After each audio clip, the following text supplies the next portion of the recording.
తమలో తాము అతిశయపడుదురు. అయితే నీతిమంతుడు విశ్వాసమూలముగా, మనం విశ్వాసము అంటాం కానీ ఆ ఉచ్చారణ తప్పు.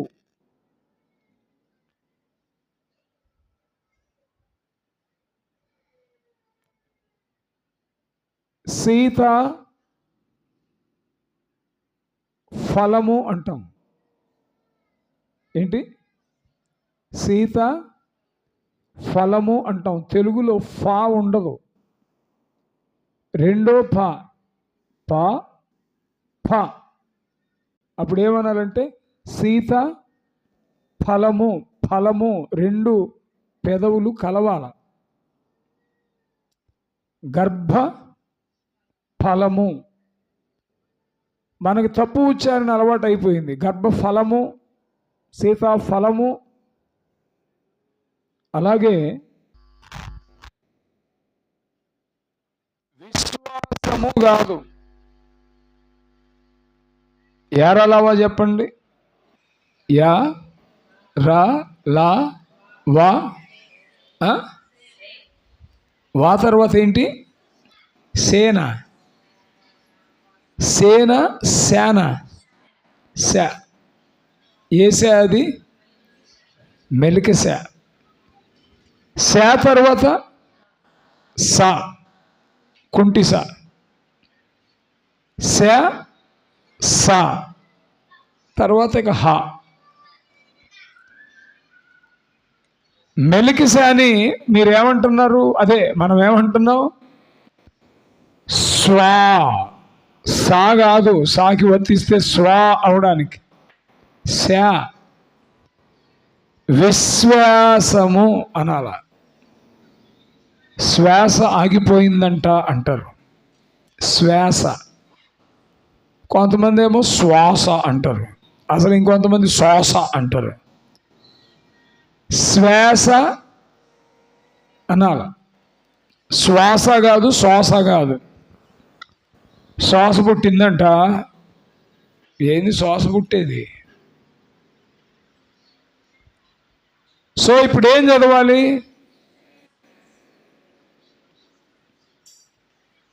నాకు భాషలు వచ్చేస్తాయి, చదవండి తొందరగా. ఏం చదవాలి ఇప్పుడు? ఒక్కళ్ళు కూడా చదవరు. కరెక్ట్గా చదివితే 500 ఇస్తా ప్రైజ్. ఏం బెగ తీసుకుంటున్నారు ఎవరికోళ్ళు?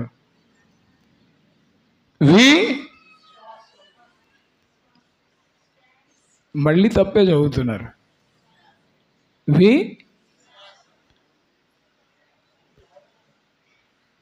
ఎట్లా? శ్వాసము. శ్వాసము, విశ్వాసము. అంత ఒత్తి ఎవరు బలుగుతారు? తప్పో ఒప్పో, విశ్వాసము. సంగతిలోకి వద్దాం. నీతిమంతుడు విశ్వాసమూలముగా బ్రతుకును. విశ్వాసమూలముగా అన్నదానికి మూల భాషలో విశ్వాసత. ఏమన్నాడు అక్కడ? అమ్మా, విశ్వాస్యత. సరే, మీకు వచ్చేలాగానండి విశ్వాస్యత అనుకోండి. వాడుకలో నేను కూడా మాట్లాడుతుంటా, కాకపోతే చెప్పడం నా ధర్మం కాబట్టి చెప్తున్నా. నీతిమంతుడు, ఆ పదాన్ని కూడా టర్మినేట్ చేసి దానికి ఇంకో పదం కరెక్ట్ మీనింగ్ సబ్స్టిట్యూట్ చేస్తే నమ్మకముగా, నమ్మకత్వముగా. నీతిమంతుడు నమ్మకత్వమును బట్టి బ్రతుకును.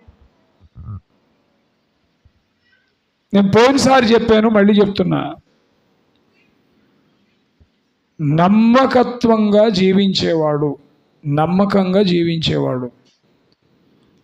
పాపము విషయంలో నమ్మకంగా ఉంటాడు. లోకం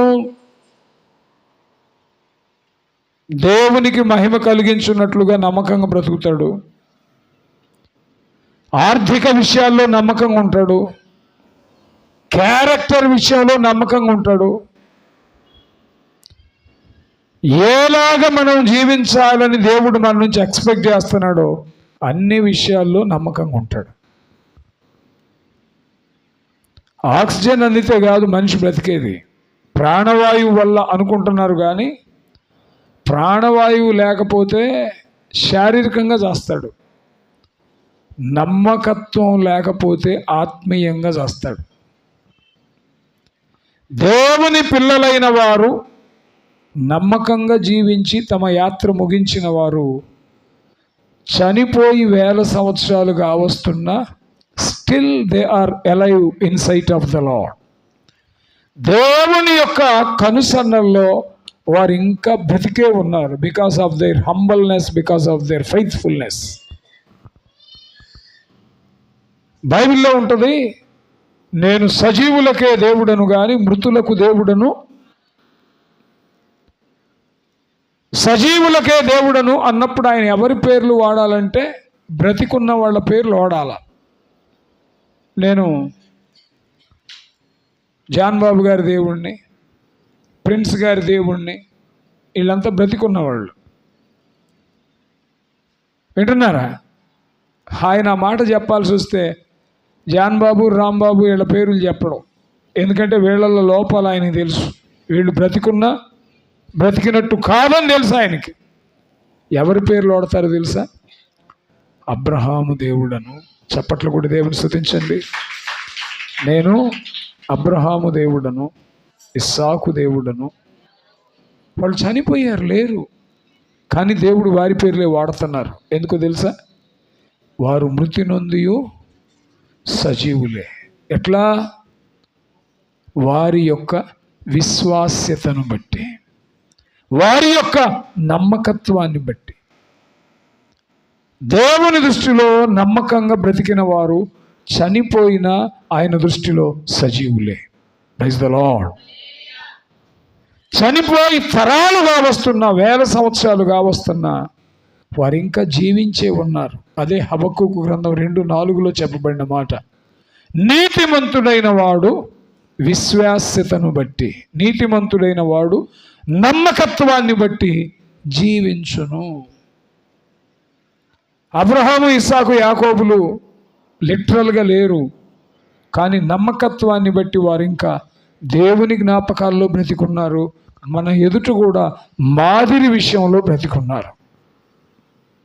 బ్రతికున్నామని చెప్పుకునే మనలో నమ్మకత్వం లేదు. కాబట్టి దేవుడు ఒకవేళ తన గురించి తాను చెప్పుకోవాల్సి వస్తే తరాల క్రిందట వెళ్ళిపోయిన అబ్రహాం పేరు వాడతాడు, కానీ బ్రతికున్న నా పేరు వాడటం. ఎందుకంటే నాలో లోపాలు ఆయనకి తెలుసు. నేను ఎంతవరకు నమ్మకత్వంగా బ్రతుకుతున్నానో ఆయనకు తెలుసు. ఈరోజు అత్యవసరంగా సమీక్ష ఏంటంటే, నమ్మకత్వంగా ఉన్నామా? దేవునికి నమ్మకంగా బ్రతుకుతున్నామా? నీ ఒంటరితనపు ఆలోచనల్లో నమ్మకంగా బ్రతకాల. నీ యవ్వన ప్రాయంలో నమ్మకంగా బ్రతకాల. నీవు చేసే కూలి ఉద్యోగ వ్యాపారంలో నమ్మకంగా బ్రతకాల. సమాజం నీ మీద ఉంచిన నమ్మకం విషయంలో నమ్మకంగా బ్రతకాల. దైవజనుడు, సంఘం ఏ విషయంలో నిన్ను కోరుతున్నారో ఆ విషయంలో నమ్మకంగా బ్రతకాల. రాంబాబు అన్న వాక్యం చెప్తే బాగుండు. ఇప్పుడు మీరు అందరు ఇష్టపడేది ఏంటంటే రాంబాబు అంకులు వాక్యం చెప్పాలి. అది మీ నమ్మకం. మీకు వాక్యం చెప్పడానికి మీరు మనిషిగా నా మీద ఉంచిన నమ్మకాన్ని నేనేం చేయాలి? కాపాడుకోవాలి. మీరు నమ్మారు కదా అని మీ దగ్గర వాక్యం చెప్పి మందిరం దాటి కారెక్కి బయటికి వెళ్ళాక పోకిరీలతో, లోకస్తులతో అందరిలో మమేకమై నేను కూడా అందరిలాగే ప్రవర్తిస్తే నేను నమ్మకస్తున్నా? చెప్పాలి, నమ్మకస్తున్నా? ఒక యవనస్తుడు ఒక యవనస్తురాల్ని దేవుడు నమ్మి తన పనిలో ఒక అంతర్భాగంలో వారిని ఏర్పరిచినప్పుడు సమాజం ముందు ఒకలాగా, సంఘంలో ఒకలాగా, బయటికి వెళ్ళి నాకు ఇంకొకలాగా జీవిస్తే అది నమ్మకత్వం కాదు. బైబిల్లో యజమానుడు 3 దాసుల్ని పిలిచి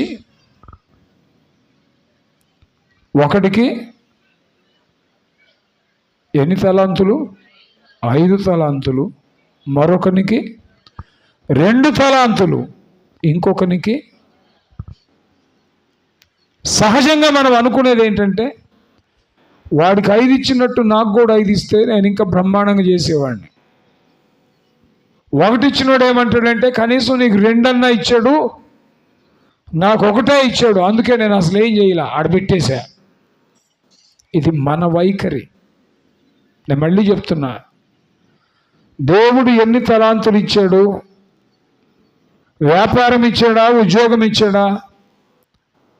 దేవుడు ఏ విషయంలో వారిని హెచ్చించి నన్ను హెచ్చించలేదని కంపేర్ చేసుకుంటూ, బేరీజ్ వేసుకుంటూ వైషమ్యాలతో బ్రతికే కంటే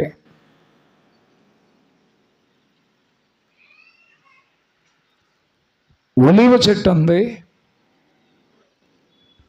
రాజులను అభిషేకించడానికి, ప్రవక్తల్ని అభిషేకించడానికి నేను పుట్టా. నాలో నుంచి వచ్చే నూనె వారి అభిషేకానికి వాడడానికి అది దేవుని ప్రణాళిక. ఓ వృక్షములారా, నన్ను రాజుగా ఉండి పరిపాలించమని అడుగుతున్నారు. మీరిచ్చే అశాశ్వత రాచరికం నాకొద్దు.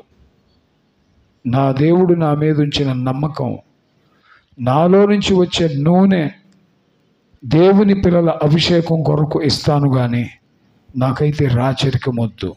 అది నమ్మకత్వం. స్తోత్రం, స్తోత్రం. అంజూర చెట్టు దగ్గరికి వెళ్ళాయి. నువ్వు రాజుగా ఉండి మమ్మల్ని పరిపాలించు అని అడిగాయంట చెట్లన్నీ.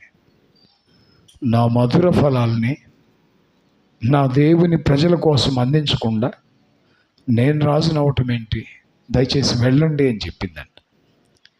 అంజూర, నేను ఒలీవ చెట్టులాగా లేనే అనుకోలా. రాజులను అభిషేకించడానికి దానికేమో తైలం, పిల్లలు కూడా కొడితే రాలిపోయే పళ్ళేమో నాక. దేవుడు నన్ను చిన్నచూపు చూశాడు అనుకోలేదు అంజూర.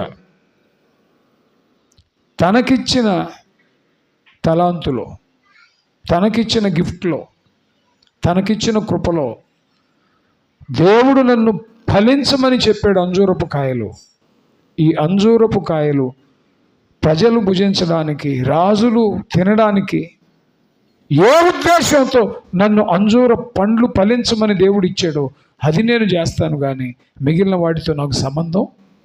అంటే అంజూర ఒలీవ చెట్టుతో పోల్చుకోవాలా. ద్రాక్ష చెట్టు దగ్గరికి వెళ్ళారు. నువ్వు రాజుగా ఉండి మమ్మల్ని పరిపాలించమని అడిగారు. ద్రాక్ష చెట్టు ఫీల్ అవ్వలా.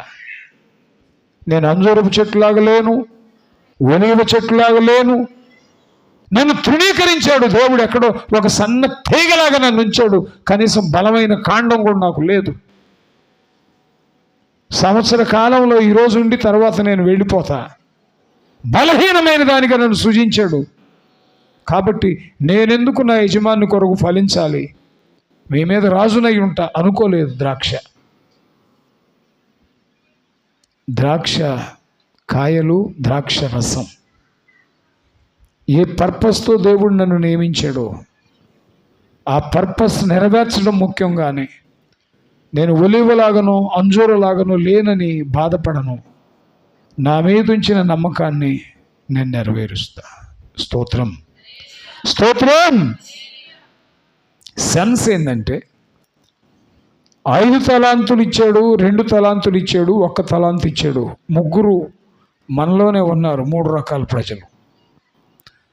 5 తలాంతులు ఉన్నవాడిని చూసి 2 తలాంతులు ఉన్నవాడు ఫీల్ అయిపోతాడు. 2 తలాంతులు ఉన్నవాడిని చూసి 1 తలాంతు ఉన్నవాడు ఫీల్ అయిపోతాడు. ఫీల్ అవ్వడం అనేది మన లక్షణం. ఇచ్చిన తలాంతు చొప్పున పని చేయడం అనేది విశ్వాసి లక్షణం. నీకెన్ని తలాంతులు ఇచ్చాడు అనేది ముఖ్యం కాదు. నిన్ను ఎర్రగా పుట్టించాడా నల్లగా పుట్టించాడా అనేది ముఖ్యం కాదు. కోట్ల రూపాయల బిజినెస్ నీకు ఇచ్చాడా, కూలి జీవితం నీకు ఇచ్చాడా అనేది ముఖ్యం కాదు. ఒకవేళ అత్యధిక ఆర్థిక స్థితిలో ఉంటే అందులో నమ్మకంగా ఉండాలి. నిత్య పేదరికంలో ఉంటే ఇందులో నమ్మకంగా ఉండాలి. స్తోత్రం. యాకే కుమారుడైన అగూర్ అన్నాడు, ఐశ్వర్యమునైనా పేదరికమునైనా నాకు దయచేయొద్దు. ప్రార్థించాడు యాకే కుమారు అగూరు, ఓ దేవా ఐశ్వర్యం వద్దు, అలాగని పేదరికం కూడా వద్దు. ఎందుకని పేదరికం వద్దంటే వద్దనొచ్చు, ఐశ్వర్యం ఎందుకు వద్దు? ఒకవేళ ఐశ్వర్యవంతుడినైతే మదించి కళ్ళకి పొరలు గమ్మే గతాన్ని మర్చిపోయి యెహోవా ఎవడని అందునేమో. చేతులు దేవునికి స్తోత్రం చెప్పండి, గట్టి చెప్తాం హల్లెలూయా. కలిగిన ఉన్నత దశలో గతం మర్చిపోకూడదు, స్పృహ కలిగి బ్రతకాలి. ఏ స్థితిలో నుంచి దేవుడు ఏ స్థితిలోకి లేవనెత్తాడో గుర్తు చేసుకోవాలి. దావీదు ఇశ్రాయేలు సింహాసనం మీదకి రాగానే ఆయన తీర్మానం ఏంటో తెలుసా? ఎక్కడో అరణ్యములో గొర్రెలు కాచుకునే నన్ను ఇశ్రాయేలు సింహాసనం మీద రాజుగా ఉంచిన నా దేవుడు కృతజ్ఞత చెల్లించాలి. ఎలా చెల్లించను?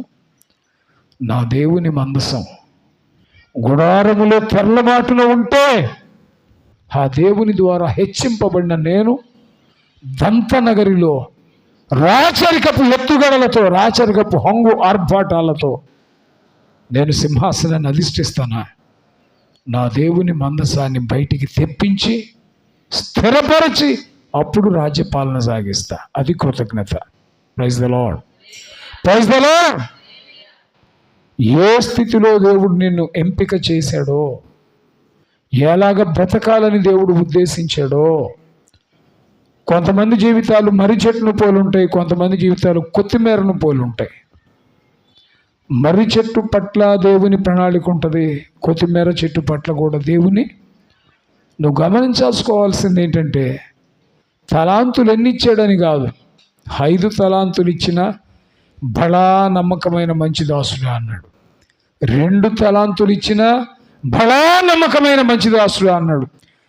తలాంతులను నువ్వు చూసుకుంటావు కానీ ఎక్కువైనా తక్కువైనా, తక్కువలో ఎక్కువలో కూడా నీ నమ్మకత్వాన్ని దేవుడు చూస్తాడు. చప్పట్లు కూడా దేవుని స్తుతించండి. తలాంతులు హెచ్చు తగ్గులు ఉండొచ్చు కానీ ఆయన అప్రిసియేషన్లో తేడా లేదు. తలాంతులు ఎక్కువ తక్కువ ఉండొచ్చు కానీ ఆయన ఘనపరచడంలో తేడా లేదు. తలాంతుల్లో తేడా ఉండొచ్చు కానీ దేవుని ప్రేమలో తేడా లేదు. ఒకటిచ్చిన వాడు పూడ్చిపెట్టాడు. యజమానుడు వచ్చి లెక్కడగానే 5 ఇచ్చిన వాడు 5కి 5 10, 2 ఇచ్చిన వాడు 2కి 2 4. 1 ఇచ్చిన వాడు మాత్రం పాతి పెట్టి తెచ్చి, ఇదిగో నాయన నువ్వు మామూలుడు కాదు, చల్లని చోట కూర్చువాడవు, విత్తని చోట కోయివాడవు. పొరపాటున దీంతో వ్యాపారం చేస్తే 1 తలాంతు పోయిందంటే నన్ను శిక్షిస్తావని భయం వేసి దీన్ని నేను గోయి తవ్వి గోతులో పాతి పెట్టి జాగ్రత్త చేసి ఇదిగో నీ చేతికి ఇచ్చా.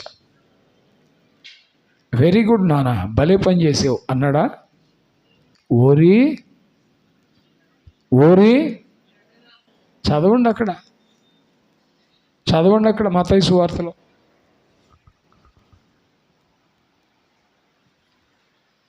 అంటే ఇంతవరకు అధ్యాయం తీయలేదా? 1 తలాంతు తీసుకొనిన వాడు వచ్చి విత్తని చోట కోయువాడవును, చల్లని చోట పంట కూర్చుకొని వాడవును, కఠినుడవని నేను ఎరుగుదును. అసలు వాస్తవంగా ఆయన కఠినుడు అనే ఆలోచన వీడు వ్యాపారం చేసి పోగొట్టుకుంటే కఠినుడు అవుతాడేమో అని కాదు సెన్స్. అసలు వీడి అంచనాల్లోనే తప్పు. కఠినుడు కాకపోతే వాడికి 5 ఇచ్చాడు, వీడికి 2 ఇచ్చాడు, వాడు బంధువని ఇచ్చాడు, వీడి దగ్గరోడని ఇచ్చాడు, నేను ఎందుకు కానివ్వడనే కదా నాకు 1 ఇచ్చాడు. ఎంత కఠిన హృదయుడు అన్నట్టుంది వాడి యొక్క ఆలోచన విధానం. నీవు కఠినుడవని ఎరుగుదును కనుక నేను భయపడి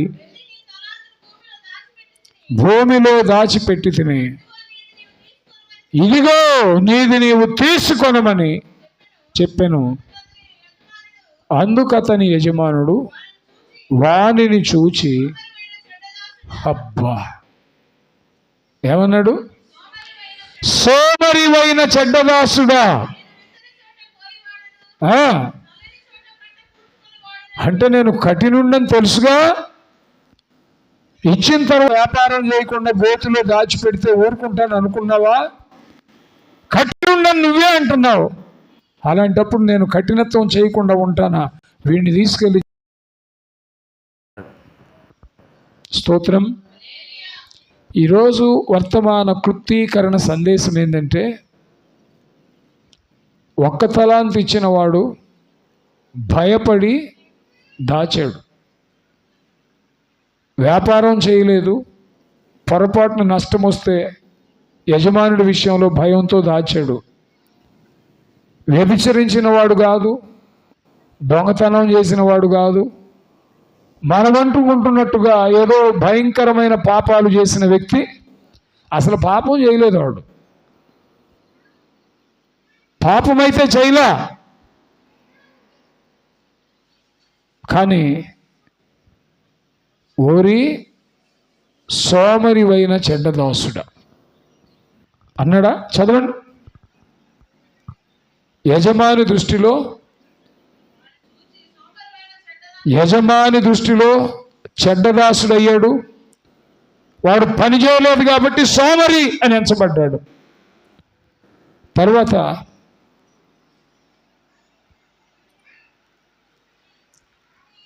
వాడి దగ్గర ఉన్న 1 తలాంతు సరిపో ఉంచుకో అనలా.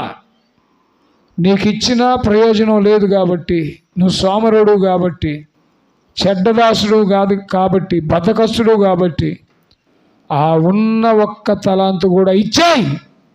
తీసుకుని 10 తలాంతులు గలవానికి ఇచ్చాడు. గుర్తుపెట్టుకోండి, నీ బ్రతుకైనా, నీ కుటుంబమైనా, నీకు కలిగిందైనా, నీ నుంచి ఏ పర్పస్ దేవుడు ఆశిస్తున్నాడో ఆ పర్పస్ నెరవేర్చాల.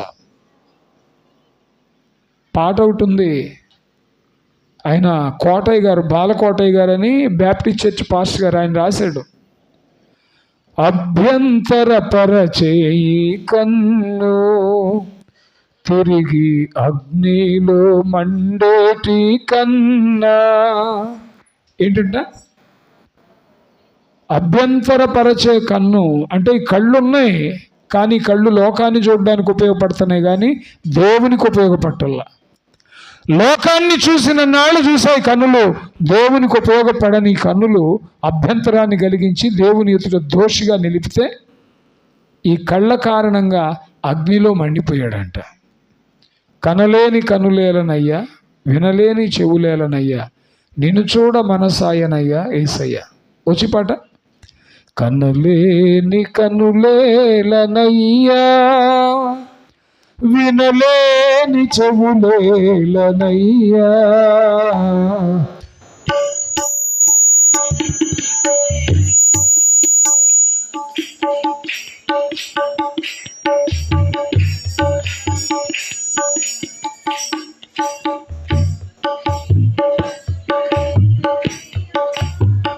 స్తోత్రం స్తోత్రం.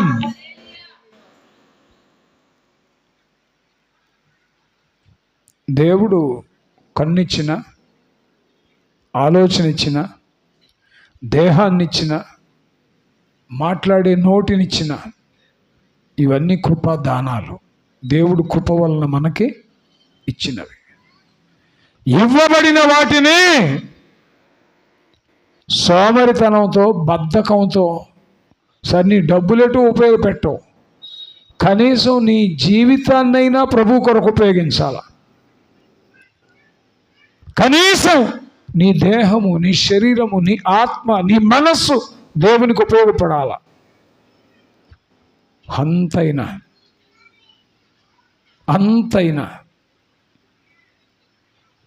అసలు యవన ప్రాయములో ఉన్నప్పుడే నువ్వు దేవుని పనికి ఉపయోగపడకపోతే ఊరు పొమ్మని కాడు రమ్మనేటప్పుడు నువ్వేం ఉపయోగపడతావు దేవునికి చెప్పు.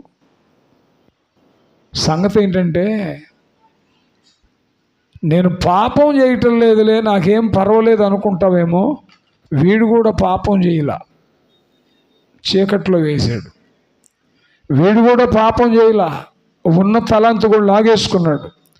వీడు కూడా పాపం చేయలా, సోమరివైన చెడ్డదాసుడా, చరిత్రహీనుడైపోయాడు. వీడు కూడా పాపం చేయలా, యజమానుని ఆనందంలో పాలు లేకుండా పోయాడు. ఒకటి, సోమరివైన చెడ్డదాసుడా అంటే భ్రష్టుడైపోయాడు దేవుని దృష్టిలో. 2, యజమాని సంతోషంలో పాలు పొందల. 3, ఉన్నది కూడా లాగేసుకున్నాడు. దేవుడు నీకు మంచి ఆరోగ్యం ఇచ్చాడంటే పిచ్చోడే ఇచ్చాడా? పొద్దున ఇందాక ప్రిన్స్ ఆరాధన చేస్తుంటే నేను వింటా ఉన్నా. ఆరాధనే కాదు, నాలాగా వాక్యం చెప్పేవాళ్ళు కూడా చాలా జాగ్రత్తగా, చాలా సెన్సిటివ్గా ప్రజెంట్ చేయాలి. ఎంతోమంది మనం చూస్తూ ఉండగా కాలగర్భంలో కలిసిపోయారు. ఇదేంటంటే నా డైలాగ్, ఇది నాకు అలవాటైన మాట. కామన్గా ఎంతోమంది చచ్చిపోయారు, మనం బ్రతికున్నామంటే దేవుని కృప అంటే, ఇప్పుడు చచ్చిపోయిన వాళ్ళకు బాధేసిద్ది అంటే మాకు దేవుని కృప లేదా అని. వింటున్నారా? అంటే చెప్తున్నా, అలవాటుగా మాట్లాడతాం కానీ సందర్భోచితంగా కూడా మాట్లాడాలి. మనం జాగ్రత్తగా మాట్లాడాలా, జాగ్రత్త తిరిగి మాట్లాడాలి. స్తోత్రం. అయిన మట్టుకి ఎంతమంది కూతురు నీకు? 2. కానీ చిన్నమ్మాయి బో మంచిదయ్యా అన్నాడంట. చిన్నమ్మాయి బో మంచిదయ్యా అన్నాడంట. పెద్దమ్మాయి వచ్చి బో కొట్టింది. ఇత్తడి చెంబు ఉంటే తీసుకొని మొహం పగిలింది ఆ కొల తాతనే. చిన్నమ్మాయి బో మంచిదంటే పెద్దమ్మాయి బో మంచిది కాదనేగా. ఒకవేళ చిన్నమ్మాయి పెద్దమ్మాయిలో వ్యత్యాసం నీకు తెలిసినా చాలా సెన్సిటివ్గా ఎక్స్ప్రెస్ చేయాలి. నువ్వు క్షేమం కోరితే పెద్దమ్మాయిని సమీపించి, తల్లి అలా కాదు నాన్న, నువ్వు ఉండాల్సింది ఇలాగరా అని చెప్పి జాగ్రత్త చేయాలి. చెప్పబోయి తన్నించుకుంటే ప్రయోజనం లేదు. నోరా వీపుకి. ఎందుకు చెప్తున్నాను ఈ మాట నేనంటే, పాపం ఒక్కటే చేయటం లేదు కదా అనుకుంటాం మనం. పాపం ఒక్కటి చేయనంత మాత్రాన కాదు, అంతకంటే తీవ్రంగా శిక్షను పొందుతాం. బద్ధకస్తులు చాలామంది పోతూ అనగానే త్రాగుబోతూ, తిరుగుబోతూ, వదరబోతూ, తిట్టుబోతూ అనుకుంటారు. పోతులు చాలా ఉన్నాయి. నిద్రపోతూ, తిండిపోతూ. నేనే తప్పు చేయట్లా, తిండిపోతూ ఒక్కటే నేను అంటాడు. తిండిపోతులు దేవుని రాజ్యానికి పాత్రులు గారంట. తిండిపోతులు, త్రాగుబోతులు చింకి గుడ్డలు పాలగుదురు అని ఉంది. అసలు నువ్వు ఒక్కడవే గంగాళం అన్నం తింటే నీ పెళ్ళానికి పిల్లలకి ఏం పెడతావు నువ్వు చెప్పు? నాకు తెలిసిన కొన్ని కుటుంబాలు ఉన్నాయి, వండిన వెంటనే ముందు వాళ్ళకేసి పెట్టాలా. ఒకరోజు కొట్టేసాడు, పడిపోయింది. పొద్దున్నే వండుకున్నారు, తెగలాడుతూ వండుగారు, గుమగుమలాడుతూ వస్తుంది వాసన. ఏమైంది సంగతి అంటే, కూర పడిపోయింది, అన్నం పడిపోయింది, మొత్తం ఏడ బయలిపోయినాయి. ఎందుకు కొట్టాడు ఏంటంటే, ఎదురు మాట్లాడిందో చెప్పిన మాట లేదని. ఏమి లేదయ్యా, వండాను, మా బంధువు వచ్చింది, పాపం వెళ్ళిద్ది కదా అని చెప్పి పక్కన ముందు ఆమె కేసి పెట్టానయ్యా. ఎటు నుంచి వచ్చాడో, సంపాదించేది నేను, పెడుతుంది నేను, నాకంటే ముందు నువ్వు దానికి పెడతావు అని చెప్పి ఎక్కిరి ఒక తను తిన్నాడంట. వింటున్నారా? అంటే నేను ఉద్దేశం ఏంటంటే, నేను సంపాదిస్తున్నాను కాబట్టి పెళ్ళమైనా పిల్లలైనా ముందు నేను తినాలి, తర్వాత ఎవరైనా. అసలు యజమానుడి లక్షణం ఏంటి తెలుసా? మగాళ్ళ లక్షణం ఏంటి తెలుసా? భార్యకి, పిల్లలకి, అవసరమైతే ఇంటికి వచ్చిన గెస్టులకి పెట్టుకుని వారు తింటుంటే చూసి ఆనందపడేవాడు యజమానుడు. స్తోత్రం. నా కష్టాతీతంలో నా కుటుంబం పోషించబడుతుందని ఆనందించేవాడు యజమానుడు. భర్త రోగిష్ఠుడైతే తప్ప భార్య సంపాదన మీద ఆధారపడకూడదు. ఒకవేళ ఇద్దరు కలిసి పని చేసుకుంటే మంచిది, పిల్లల భవిష్యత్తు బాగుంటుంది. నువ్వేమో సొల్లు సోది సోంబేరి మాటలు చెబుతా తిరుగుతా భార్య కష్టపడుతుంటే నువ్వు వేషం వేస్తున్నావు అనుకో, మనుషులే మాట్లాడకపోవచ్చు, మాట్లాడేవాడు ఒకడు ఉన్నాడు. స్తోత్రం, స్తోత్రం. సోమరి చెప్పన, సోమరిపోతుల గురించి వద్దులే, అవతల మళ్ళీ వెళ్ళాలా, మనం ప్రార్థన చేయాలా, సంస్కార ఆరాధన ఉంది, టాపిక్ గాడి తెప్పిద్ది. ఒకరోజు గుర్తు చేయండి, వాక్యానికి నిలబడక ముందు గుర్తు చేయండి, సోమరిపోతుల గురించి, బద్ధకస్తుల గురించి ఎంత ఉంది నా దగ్గర పాఠం. సోమరితనం వేరు, బద్ధకం వేరు. బద్ధకం వేరు, నిర్లక్ష్యం వేరు. నిర్లక్ష్యం వేరు, అలసత్వం వేరు. అన్నీ దగ్గరగానే ఉంటాయి, కానీ దేని యాంగిల్ దాందే, దేని ప్రత్యేకత దాందే. Praise the lord, praise the lord. ఎందుకని వీడికి ఇంత భయంకరమైన శిక్ష వచ్చింది? యజమాని సంతోషంలో పార్టిసిపేట్ అవ్వలా, చీకట్లో బంధించబడ్డాడు. ఉన్న ఒక్క మీనా కూడా, నేను ఎంత జాగ్రత్త పరుండంటే దేవుడికి కూడా ఖర్చు పెట్టను, దేవుడికి కూడా ఖర్చు పెట్టను. పాపమోడు చేసింది జాగ్రత్తే, గుంటలో పెట్టాడు, తీసుకొచ్చి ఇచ్చాడు. ఇదిగయ్యా, ఏం చేశాడు? దాన్ని లాగి ఉపయోగపెట్టుకునేవాడికి ఇచ్చాడు. మనల్ని ప్రేమించి మనకిచ్చిన తలాంతు ఏదైనా దేవుని కొరకు వాడాలి. స్తోత్రం, స్తోత్రం. గుర్తుపెట్టుకోండి, ఏ వస్తువైనా వాడితే విరిగిపోద్దేమో, అరిగిపోద్దేమో, కానీ దేవుని కొరకు వాడబడే మన బ్రతుకు విస్తరిస్తుంది. చప్పట్లు కూడా దేవుని స్తుతించుదామండి. దేవుని కొరకు వాడబడే జీవితం ఆశీర్వదించబడింది. సో సోమరుడుగా మిగిలిపోయాడు, చెడ్డదాసుడుగా మిగిలిపోయాడు. కారణం పాపం లేదు, జాగ్రత్తగానే బ్రతికాడు. మరి ఎందుకని? ఇచ్చిన ఒక్క తలాంతు విషయంలో నమ్మకంగా దేవుని ఉద్దేశం నెరవేర్చల, ల్యాక్ ఆఫ్ ఫెయిత్ఫుల్నెస్. నా మాటలు ముగిస్తున్నా. ఈరోజు వర్తమాన సారం ఏంటంటే, పాపం చేయకపోవచ్చు, యజమాని చిత్తాన్ని జరిగించకపోతే పాపము చేసిన వాడి కంటే తీవ్రమైన శిక్ష. పాపం చేసిన వాడిని చీకట్లో వేస్తే, నేను పాపం చేశాను కాబట్టి చీకట్లో వేసాడని సరిదిద్దుకుంటాడు, ఏడుస్తాడు, క్షమించమని అడుగుతాడు, ఒక అవకాశం ఉండొచ్చు. ఏ పాపం చేయనోడు కోమాలో నుంచి కోలుకునేలోపు వెళ్ళిపోతాడు ఎక్కడికో. నేను ఏం చేయలేదు కదా, నేను ఏం చేశాను అనేలోపే వెళ్ళిపోతాడు అంచుకి. సరిదిద్దుకునే ఛాన్స్ ఉండకపోవచ్చు, ఎందుకంటే పాపం చేయట్లేదుగా.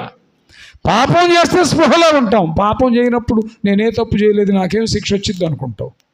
ఏమి శిక్ష వచ్చింది అనుకుంటూ ఈ లోపు యజమానుడు రానే వచ్చాడు. ఏదిరా నీకు ఇచ్చిన తలంత అన్నాడు, గుంటలో పెట్టాను, ఇదిగో తీసిచ్చాడు, అది లాగి అవతలేసాడు, ఈయన తీసి చీకట్లు వేసాడు. ఒకే ఒక్క రీజన్, సోమరితనం, చిత్తానికి లోబడకపోవడం. ఈరోజు దేవుని సన్నిధిలో ఉన్న నీతో నాతో పరిశుద్ధాత్మ దేవుడు సూటిగా మాట్లాడుతున్నాడు. దేవుని చిత్తానికి నమ్మకంగా లోబడకపోతే నీవైనా, నీకు ఇచ్చిన తలాంతులైనా, నీ కుటుంబం అయినా దేవుని కొరకు ఉపయోగపడినట్లుగా ఆయన ఎలా ఆశిస్తున్నాడో అలాగ మనం బ్రతకపోతే, నేను మళ్ళీ చెప్తున్నా, ఉపయోగపడటం అంటే మీ డబ్బులు ఇవ్వండి, మీ కానుకలు ఇవ్వండి కాదు. దయతో క్షమించండి, నేను ఇప్పుడు అటు చెప్పను. నువ్వే దేవునికి ఉపయోగపడాలి. You should be as the useful vessel unto the ministry. దేవుని కొరకు, దేవుని పరిచర్య కొరకు నువ్వే సాధనంగా వాడబడాలి. నువ్వు ఎప్పుడైతే దేవుని కొరకు సాధనం అవుతావో నీలో ప్రవహించే రక్తం కూడా దేవునికి ఉపయోగపడుద్ది. స్తోత్రం, స్తోత్రం. చిన్న ప్రార్థన, చిన్న పరిశీలన, దయచేసి తల వంచండి.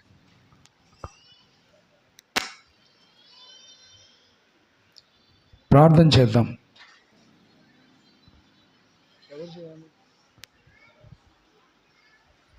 స్త్రీలలో ప్రేరేపించబడిన వారు ఒకరు ప్రార్థన చేయండి.